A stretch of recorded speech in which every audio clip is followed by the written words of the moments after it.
कि दिलचस्प ये है, यही कांग्रेस जब भ्रष्टाचार का मुद्दा उठाती है, यही कांग्रेस जब नैतिकता की बात उलेटती है, तो निर्मला सीतारमण जैसी मृदुभाषी महिला, कम बोलने वाली महिला, वैसे प्रवक्ता उन्हें अंग्रेजी भाषा के लिए बीजेपी ने उस दौर में दक्षिण से उठा करके यहां ला करके प्रवक्ता बनाया था। आज निर्मला सीतारमण राहुल गांधी पर मुंबई से हमलावर हो गई। मुंबई में प्रेस को संबोधित करते हुए निर्मला सीतारमण ने राहुल गांधी को उसके जिज्जा जी की याद क्यों दिलाई? रेलवे स्टेशन से राहुल गांधी के जीजा जी का क्या वास्ता है? ये अब सवाल सोशल मीडिया पर यकीन मानिए कल से घूमना शुरू हो जाएगा। ये मुद्दा बहुत महत्व लोग उठाया नहीं, लेकिन आज जब मैंने इस विश्लेषण को देखा, मैंने जब इस खबर को मेरी नजर पड़ी, तो मुझे लगा ये बताना जरूरी है, ये समझाना जरूरी है कि आखिर वित्त मंत्री ने राहुल गांधी के जीजा जी से रेलवे स्टेशन, नई दिल्ली रेलवे स्टेशन का क्या वास्ता बताया। दरअसल आपको याद होगा कि प्रेस कॉन्फ्रेंस करके राहुल गांधी ने मंगलवार को नरेंद्र मोदी सरकार पर यह आरोप लगाया था कि मोदी ने इस देश के सब चीज को बेच दिया। पूरी तरह से ऐसा लग रहा है कि नरेंद्र मोदी की सरकार पे उन्होंने एक आरोप लगाया, इस सरकार ने पूरे देश को बेचना शुरू कर दिया है।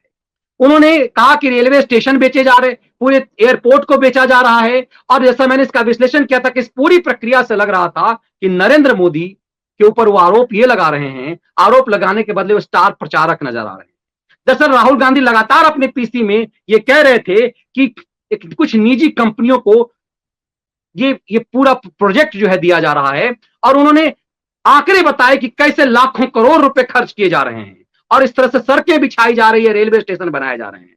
जब आज निर्मला सीतारमण वित्त मंत्री से पूछा गया, नेशनल मोनेटाइजेशन पाइपलाइन को जब पेश करने को लेकर के जब उन्होंने एक पीसी किया, उनसे पूछा गया कि राहुल गांधी इस तरह के आरोप लगाते हैं, आप एयरपोर्ट, रोड और रेलवे जो बना रहे हैं उसको लेकर के इस तरह के सवाल राहुल गांधी उठा रहे हैं।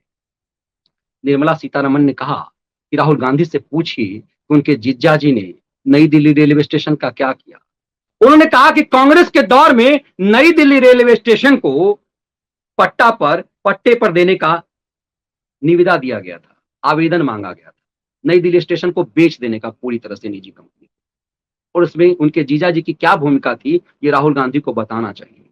उन्होंने सीधा कहा कि अध्यादेश फाड़ने के लिए प्रेस क्लब में जो उन्होंने नाटक किया, तो रेलवे स्टेशन वाला जो पट्टा वाला मामला था उसको लेकर के उन्होंने क्यों नहीं फाड़ा। दरअसल कांग्रेस और राहुल गांधी जब कभी इस तरह के मुद्दे को उठाती है वो खुद फंसती नजर चली आती है। इस मामले में इस बार जिस तरह से मुखर होकर के निर्मला सीतारमण देश की वित्त मंत्री ने राहुल गांधी उनके जीजा जी पर हमला किया है, ये फिर सुर्खियां में आएंगे कि ईडी उनके जीजा जी के खिलाफ कार्रवाई क्यों कर रही है। आखिर क्यों, किस मामले में जमानत पे चल रहे हैं मां बेटे, जीजा, साला और सास, तीनों किस लिए जमानत पे चल रहे हैं? ये अपने आप में अहम मुद्दा है।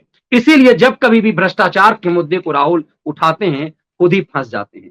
अब जीजा जी ने उनका क्या किया, इसका जवाब उन्हें वित्त मंत्री को ही देना पड़ेगा।